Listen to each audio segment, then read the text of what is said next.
اتفاقات ابراهيم وبعد مرور سنة على التوقيع عليها بين إسرائيل والإمارات المتحدة والبحرين، فإنها تواصل التقدم وترسيخ جذورها رغم التحديات التي تواجهها، وعلى رأسها القضية الفلسطينية وتبدل رجلات الحكم في البلاد وفي الولايات المتحدة.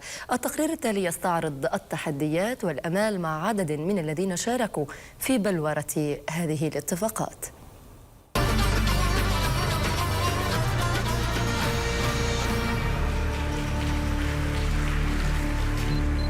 آدم بوهلر رئيس صندوق المساعدات التابع للبيت الأبيض كان بصحبة الرئيس الأمريكي السابق ترامب عندما اتصل برئيس الوزراء السابق نتنياهو وولي العهد الإماراتي محمد بن زايد للإعلان عن الاتفاق.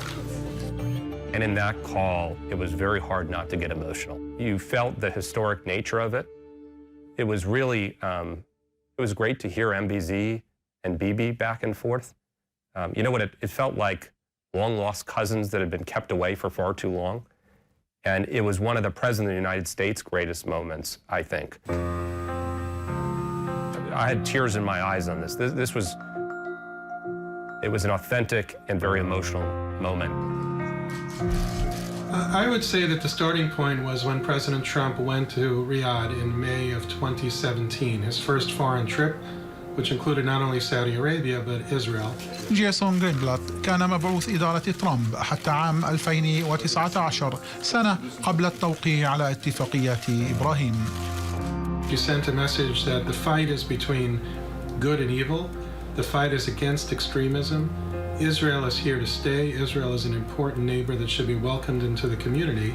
Our vision is one of peace, security, and prosperity in this region and all throughout the world. ولكن وكما يحكي آدم بوهلر هنا ولأول مرة كان مفتاح إقناع عدد من قادة العالم العربي بتبني هذا التوجه العلاقات الدافئة التي انتسجت بينهم وبين رجالات ترامب وعلى رأسهم صهره كوشنير. I was talking with the Saudi foreign minister, and he said one of the things that Jared did differently is he didn't view the relationship as transactional. You can't solve problems that have gone unsolved by doing it the same way that people before you have tried and failed. Jared spent a lot of time with him. He spent a lot of time in Saudi at camps with him, looking at the stars late at night.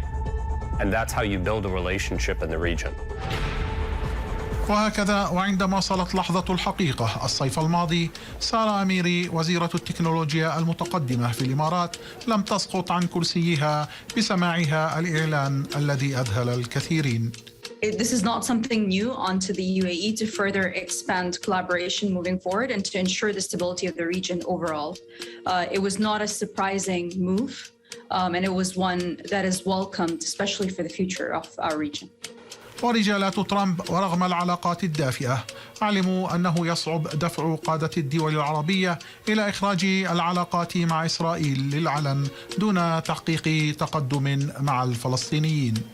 The focus shifted, and the way it shifted is it focused on an actor that everybody could agree in the entire region was a problem, and that's Iran.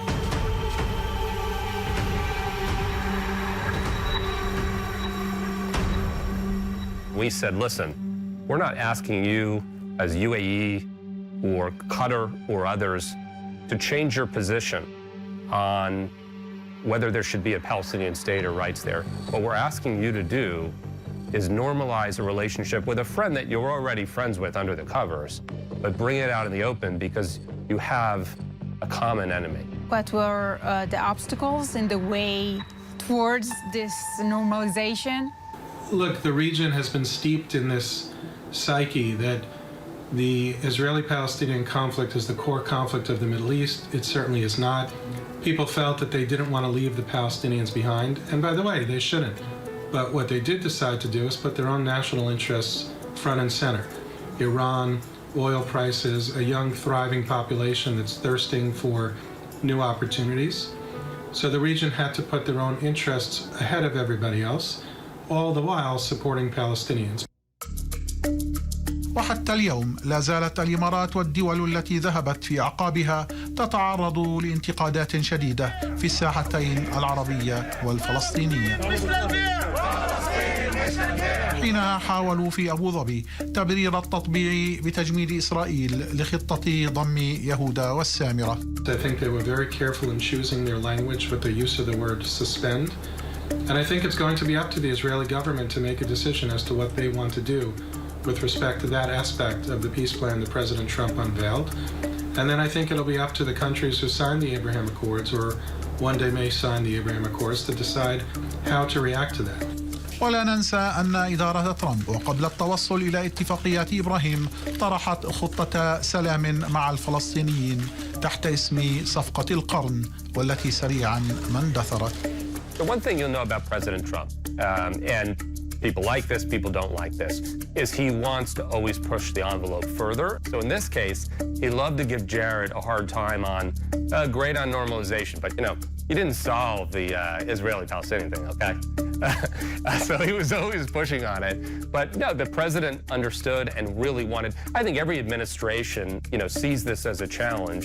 People have to understand that when they combine the Israeli-Palestinian conflict back into the Abraham Accords, they do a tremendous disservice to Israel, to the UAE, to Bahrain, to Morocco, to Sudan, and to any other country in the region who wants to join it. By combining the conflicts with statements that say, but we can't forget the Palestinians and things like that, you give the Palestinian leadership their veto card once again. The Palestinian leadership is deeply divided between Ramallah and Gaza.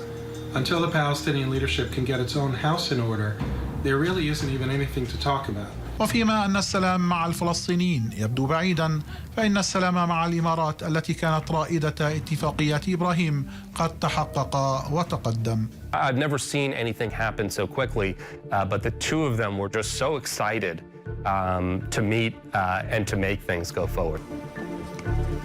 It has become a regular occurrence where we exchange thoughts. We ensure that each of our stakeholders on both countries, so for myself, the companies that are involved in both space and also in technology within our industry, do have access to opportunities. And what I see is great things for both the relationship and more importantly for the advancement across different fields. رغم النغمة المتفائلة، فإن التحديات التي تواجهها اتفاقيات إبراهيم كثيرة، وعلى رأسها القضية الفلسطينية التي لا تغيب، والعلاقات الفاترة على الصعيد الشعبي، وما لا يقل أهمية صعود قادة جدد في البيت الأبيض وأورشليم القدس. I hope what they do is they'll use the funds to advance prosperity in the region, build it, call it something different if you want, make it your own, but advance what is a bipartisan mission. Did you in any point thought that it will be realistic to have official relations between Israel and Saudi Arabia? It's more complicated. It's a more complicated society, bigger country, the home of the two holiest places for Islam.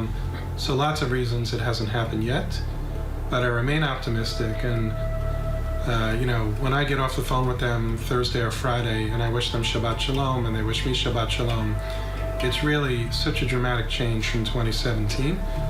By the way, not just Saudi Arabia, Oman, Qatar, there'll be others too. One day we're going to wake up and be surprised and say, wow, and it's going to be normal and beautiful. وحتى يحدث ذلك لا مكان لعدم الاحتفال بمرور سنة على اتفاقيات إبراهيم التاريخية التي شرخت المقاطعة العربية لإسرائيل بعد عشرات السنوات، والتي يجب الحفاظ عليها من كل سوء. I've talked to Jared about it. I said, look, you could have spent years building the relationship and maybe nothing would have happened. But that investment paid off. I think the Abraham Accords were the opportunity of a lifetime. What they used to call the deal of the century with the Palestinians in a pejorative way. I think the Abraham Accords were a deal of the century.